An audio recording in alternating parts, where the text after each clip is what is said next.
Tell us that story again.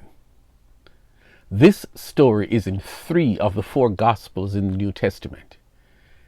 May I invite you to join me in hearing this story again? Today, I want us to talk about faith, that ubiquitous experience that causes the unusual to happen. Are you a person of faith?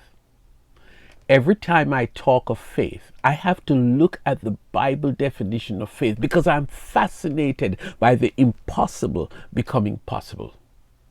The secret is to believe that this impossible can become possible. Now, faith is being sure of what we hope for, being convinced of what we do not see. Hebrews 11 verse 1.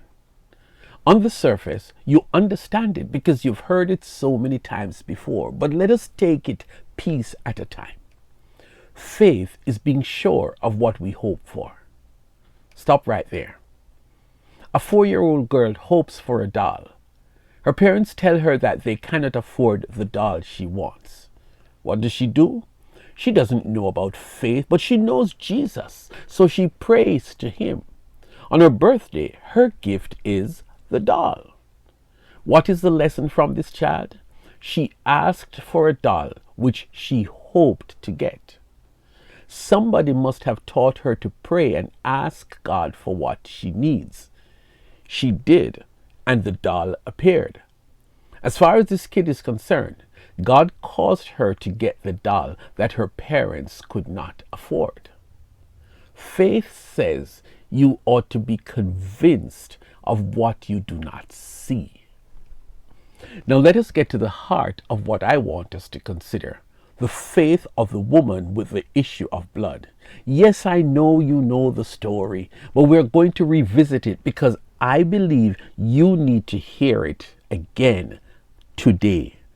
I know I need to hear it. Her story can be found in Matthew, Mark, and Luke.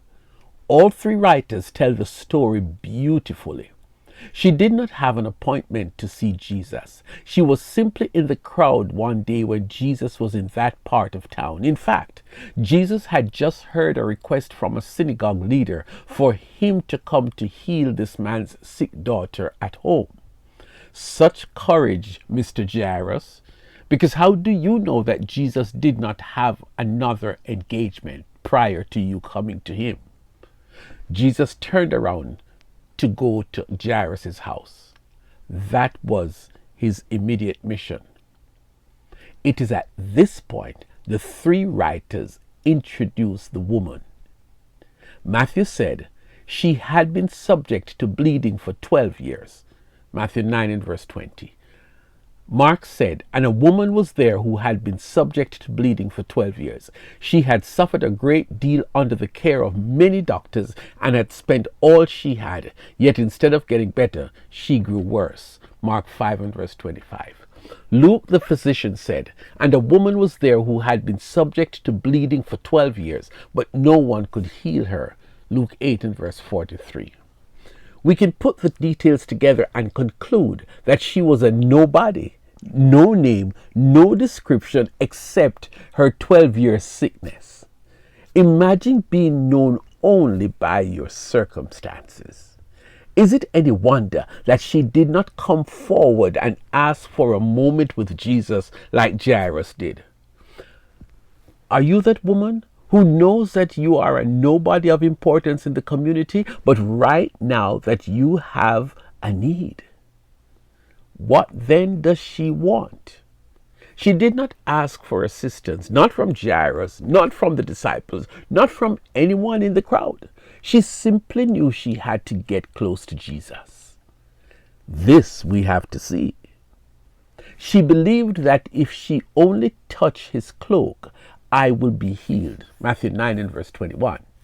When she heard about Jesus, she came up behind him in the crowd and touched his cloak because she thought, if I just touch his clothes, I will be healed. Immediately her bleeding stopped and she felt in her body that she was freed from her suffering. Mark 5 and verse 28. She came up behind him and touched the edge of his cloak, and immediately the bleeding stopped. Luke 8 and verse 44. Are you seeing faith as yet? All three writers spoke of her problem. All three writers spoke of the touching of Jesus' cloak. Every one of the writers told us that she was healed. Forgive me, but I have to go back to the definition of faith. Now, faith is confidence in what we hope for and assurance about what we do not see. Hebrews 11 and verse 1, NIV. Stop, my friend, and think about it. We did not hear of anyone referring this woman to Jesus, someone with a similar problem, for example. In all of Jesus' ministry, we've never read of anyone else who touched Jesus' clothes and was healed. We know of him touching the sick, speaking to the sick, but this one is unusual. That, my friend, is faith. Faith does not restrict you to a step-by-step mandate. Faith does not tell you that the only way you can be healed is if you go to a certain church and the pastor has to have the gift of healing and he must touch you. Faith does not tell you that you must fast for 40 days and then trust God that you may be healed. Faith does not prescribe a methodology, my friend. Faith is activated when you possess a confidence that what you hope for can and will come true. Faith is believing that although you do not see it with your natural eyes, you know beyond the shadow of a doubt that it will happen. Jesus turned and saw her. Take heart, daughter, he said, your faith has healed you. Matthew 9 and verse 22. He said to her, daughter, your faith has healed you. Go in peace and be freed from your suffering. Mark 5 and verse 34. Then he said to her, daughter, your faith has healed you. Go in peace. Luke 8 and verse 48. Nobody pushed her down. Nobody asked Jesus if he could take time out of his busy schedule to deal with this case. Nobody recommended her to Jesus for healing. I know you have something you need Jesus to do for you. You need a miracle, right? Is it cancer? Is it mental health issues? The children, possibly? You need God to do something big for you, and he alone can do it. Yes, I am talking to you today. Be crazy enough like this woman to have faith in Jesus. Today is a good day to have that faith, that radical faith. You don't have to wait until there's a prayer service at your church. Her story is embedded in the Word of God for your attention and mine.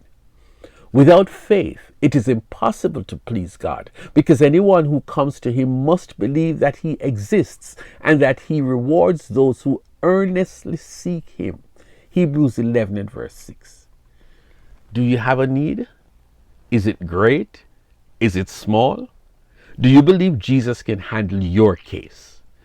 Then move in your confidence that what you hope for will come true. Then be fully assured that although you cannot see it now, be 100% sure that Jesus can and will do it for you.